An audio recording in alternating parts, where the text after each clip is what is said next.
السلام علیکم ورحمۃ اللہ وبرکاتہ۔ عزیز طلبہ،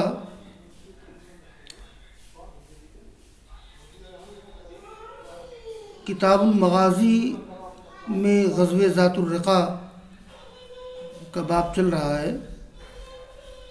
غزوہ ذات الرقاع کے تعلق سے بہت سی احادیث کا درس ہو چکا ہے، کچھ احادیث کا درس باقی ہے، بلکہ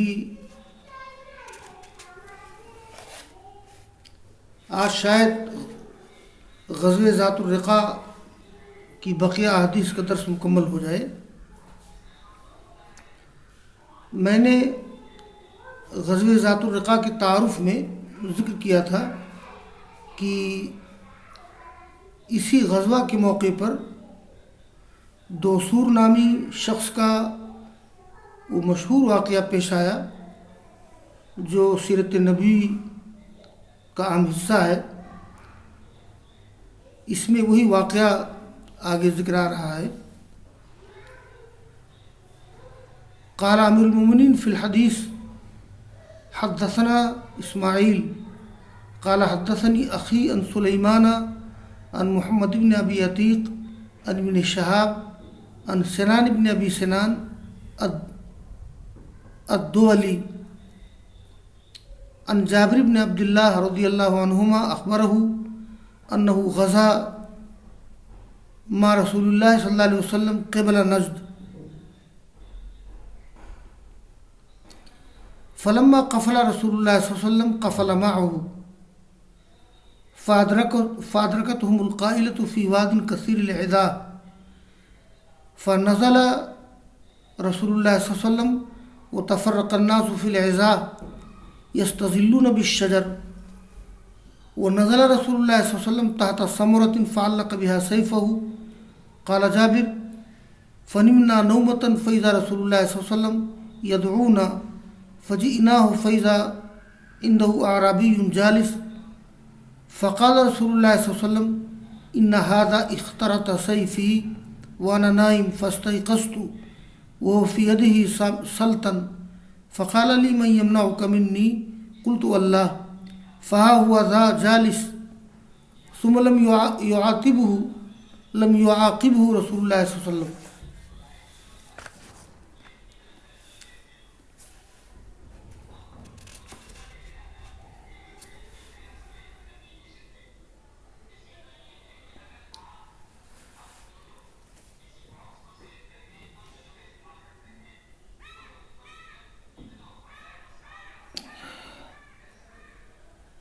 جابر بن عبداللہ رضی اللہ تعالی عنہما کہتے ہیں، انہوں نے خبر دی کہ انہوں نے غزوہ کیا رسول اللہ صلی اللہ علیہ وسلم کے ساتھ نجد کی طرف۔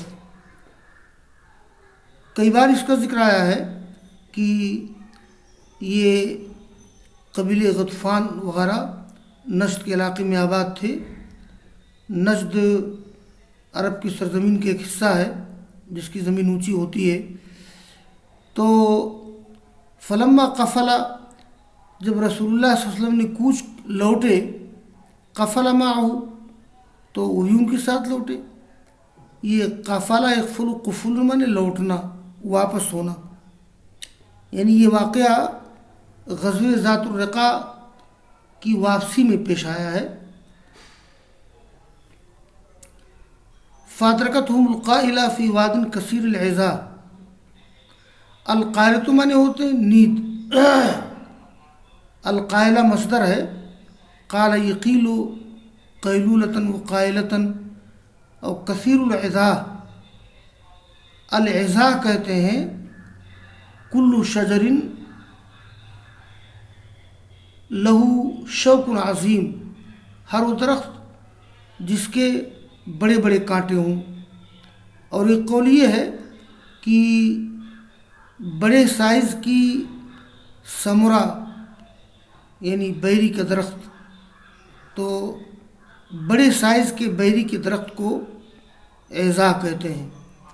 تو فادرکتهم القائلۃ فی واد کثیر العزا، انہیں نیند لگ گئی ایک وادی میں جو زیادہ درختوں والی تھی، تو رسول اللہ صلی اللہ علیہ وسلم بھی اترے اونٹ سے اور لوگ بکھر گئے ان درختوں میں۔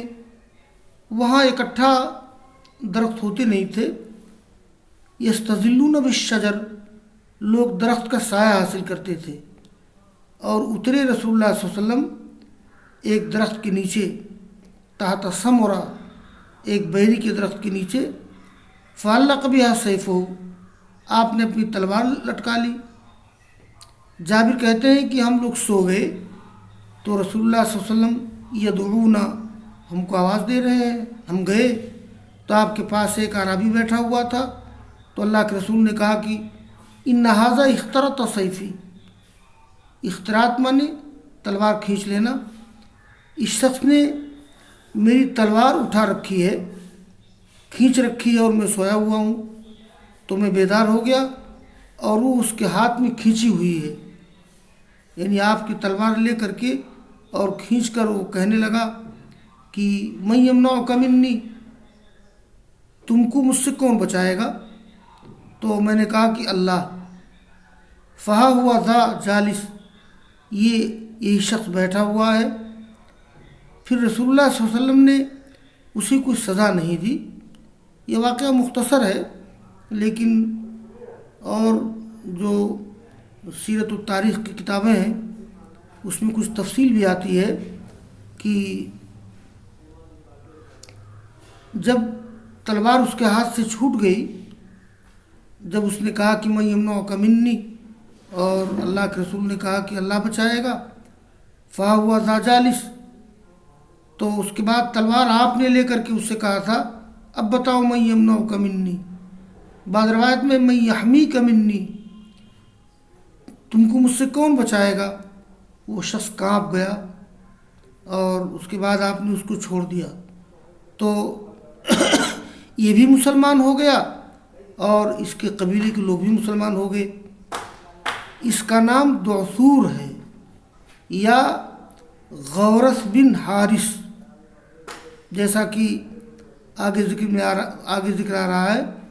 ویسے واقدی کے نزدیک دعثور کا الگ واقعہ ہے اور غورث بن حارث کا الگ واقعہ ہے، یہ دو واقعات ہیں، لیکن یہ دونوں ایک ہی واقعہ ہے، ان کا نام دعثور ہو یا غورث بن حارث ہو۔ سیرت نگاروں کی دونوں رائے ہیں۔ دیکھیے آگے کی روایت ہے، قال امیر المؤمنین فی الحدیث قال ابن ابان قال حدثنا یحیی بن ابی کثیر عن ابی سلمى عن جابر قال كنا مع النبي صلی اللہ علیہ وسلم بذات الرقاء فإذا أتينا على شجرة ظليلة تركناها للنبي صلی اللہ علیہ وسلم فجاء رجل من المشركين وسيف النبي صلی اللہ علیہ وسلم معلق بالشجرة فاخترطه فقال له تخافني؟ فقال له لا، قال فمن يمنعك مني؟ قال الله، فتحدده أصحاب النبي صلى الله عليه وسلم وأقيمت الصلاة فصلى بطائفة ركعتين ثم تأخروا وصلى بالطائفة الأخرى ركعتين وكان النبي صلى الله عليه وسلم وكان للنبي صلى الله عليه وسلم 4 وللقوم ركعتان. وقال مسدد عن أبي أمانة عن أبي بشر اسم الرجل غورث بن حارث وقاتل فيها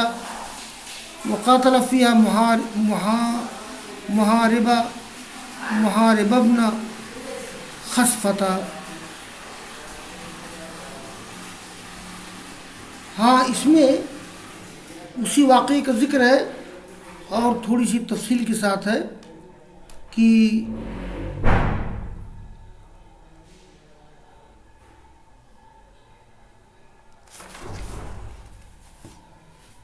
جابر کہتے ہیں کہ ہم تھے رسول اللہ صلی اللہ علیہ وسلم کے ساتھ غزوہ ذات الرقاء میں. جب ہم آئے ایک سایہ دار درخت کے پاس تو ہم نے اس کو چھوڑ دیا نبی صلی اللہ علیہ وسلم کے لیے. ایک شخص آیا مشرکین میں سے اور نبی صلی اللہ علیہ وسلم کی تلوار لٹکی ہوئی تھی ایک درخت سے. فاخترطہ، اس نے تلوار کھینچ لی اور آپ سے کہا تخافونی، آپ مجھ سے ڈرتے ہیں کہ نہیں؟ تو آپ نے کہا کہ نہیں، میں تم سے نہیں ڈرتا ہوں. اس نے کہا من یمنعک منی، تمہیں مجھ سے کون بچائے گا؟ آپ نے کہا کہ اللہ. اور اس کے بعد آپ نے تلوار لے لی تھی، جیسا کہ اور واقعات میں ذکر آتا ہے۔ صحابہ کرام نے اس شخص کو دھمکی بھی دی، لیکن آپ نے اس کو سزا نہیں دی، چھوڑ دیا۔ یہی آپ کا سلوک اور اخلاق تھا۔ وقیمت الصلاۃ فصلی بطائفۃ رکعتین، نماز قائم کی گئی۔ دیکھیے یہاں صلاۃ الخوف کا ایک اور طریقہ سامنے آ رہا ہے، وہ اس طرح سے کہ رسول اللہ صلی اللہ علیہ وسلم نے ایک جماعت کو 2 رکعت نماز پڑھائی۔ ایسے موقع پہ آپ فوج کے 2 حصے کر دیتے تھے، ایک جماعت کو آپ نے 2 رکعت پڑھائی، پھر وہ پیچھے ہو گئے 2 رکعت پڑھ کے، اور آپ نے دوسری، ابھی آپ نے سلام نہیں پھیرا، آپ نے دوسری جماعت کو 2 رکعت پڑھائی، آپ نے سلام پھیر دیا۔ گویا فوج کے عام لوگوں نے 2 رکعت نماز پڑھی اور آپ کی 4 رکعت ہو گئی۔ اس کا مطلب یہ ہے کہ سفر میں اتمام کرنا بھی جائز ہے۔ سفر تھا یہ، تو صلاۃ الخوف جو ہے کم از کم 1 رکعت یا 2 رکعت یا 4 رکعت، یہ 4 رکعت والی نماز میں ہے۔ مسدد کہتے ہیں، ابو عوانہ سے روایت کرتے ہوئے ابو بشر سے، اسم الرجل غورث بن حارث، اس شخص کا نام غورث بن حارث تھا۔ وقاتل فیہا، اور اس نے قتال کیا اس جنگ میں۔ یہ قاتلہ کا جو فاعل ہے یہ جابر رضی اللہ تعالیٰ عنہ اس کے فاعل ہے، یعنی جابر رضی اللہ تعالیٰ عنہ کے بارے میں ذکر کیا جا رہا ہے کہ انہوں نے اس جنگ میں، اس غزوہ میں کس قبیلے سے جنگ کی تھی، اور وہ محارب بن خصفہ، تو اس شخص کا نام غورث بن حارث، یا اس کا نام دوسور ہے، یا تو الگ الگ واقعہ مانا جائے جیسا کہ واقدی کا کہنا ہے، یا دونوں ایک ہی واقعہ ہو، تو کسی نے اس کا نام دوسور بتایا اور کسی نے اس کا نام غورث بن حارث بتایا۔ تو وقاتل فیہا، جابر رضی اللہ تعالیٰ عنہ نے اس جنگ میں قتال کیا محارب بن خصفہ سے۔ یہ محارب بن خصفہ جو ہے یہ بھی ایک شاخ ہے قبیلے بنو غطفان کی، اور اس باب کی آخری حدیث ہے، قال امیر المؤمنین فی الحدیث قال ابو الزبیر عن جابر كنا مع النبی صلی اللہ علیہ وسلم بنخل فصلى الخوف، وقال ابو ہریرہ صلیت مع النبی فی غزوۃ نجد صلاۃ الخوف، وانما جاء ابو ہریرہ الی النبی ایام خیبر۔ میں نے شروع میں ذکر کیا تھا کہ غزوہ ذات الرقاع سن 7 ہجری میں پیش آیا ہے، غزوہ خیبر کے بعد۔ غزوہ خیبر محرم سن 7 ہجری میں پیش آیا ہے، تو اس طرح سے غزوہ ذات الرقاع غالباً ربیع الاول سن 7 ہجری میں پیش آیا ہے غزوہ خیبر کے بعد۔ اور اس کی دلیل میں نے دی تھی ابو ہریرہ امام بخاری رحمہ اللہ کی تحقیق کے مطابق کہ اس غزوہ میں ابو ہریرہ رضی اللہ تعالیٰ عنہ اور ابو موسیٰ اشعری بھی شریک تھے۔ ابو موسیٰ اشعری کا ذکر آ چکا ہے کہ ابو موسیٰ اشعری رضی اللہ تعالیٰ عنہ حبش چلے گئے تھے مکہ سے، اور جب حبش سے لوٹے تو اس وقت رسول اللہ صلی اللہ علیہ وسلم خیبر جا چکے تھے، اور ابو موسیٰ اشعری اس وقت پہنچے جب خیبر فتح ہو چکا تھا۔ غزوہ ذات الرقاع میں ابو موسیٰ اشعری بھی شریک تھے۔ اسی طرح سے ابو ہریرہ رضی اللہ تعالیٰ عنہ جب مکہ سے مسلمان ہو کر مدینہ آئے تو معلوم ہوا کہ رسول اللہ صلی اللہ علیہ وسلم خیبر جا چکے ہیں۔ ابو ہریرہ رضی اللہ تعالیٰ عنہ بھی خیبر گئے جب خیبر فتح ہو چکا تھا، اور انہوں نے رسول اللہ صلی اللہ علیہ وسلم کے ساتھ غزوہ ذات الرقاع میں شرکت کی۔ یہ ایک بڑی دلیل ہے، اہم دلیل ہے۔ وَإِنَّمَا جَاءَ أَبُو هُرَيْرَةَ إِلَى النَّبِيِّ أَيَّامَ خیبر، ابو ہریرہ آئے اللہ رسول کے پاس خیبر کے دنوں میں۔ وہی ہے کہ ابو ہریرہ مکہ سے مدینہ مسلمان ہو کر کے آئے تھے، اور دیکھا کہ رسول اللہ صلی اللہ علیہ وسلم کسی غزوہ میں چلے گئے ہیں، تو ابو ہریرہ فوراً خیبر پہنچے، خیبر فتح ہو چکا تھا، اور اس کے بعد غزوہ ذات الرقاع میں شریک ہوئے، جیسا کہ قال ابو ہریرہ صلیت مع النبی فی غزوۃ نجد صلاۃ الخوف، غزوہ نجد سے مراد یہ غزوہ ذات الرقاع ہے، جیسا کہ اس کا ذکر کئی بار آیا ہے۔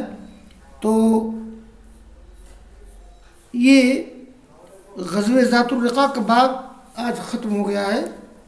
اب اس کے بعد پھر انشاءاللہ غزوہ بنو المصطلق کا ذکر آئے گا،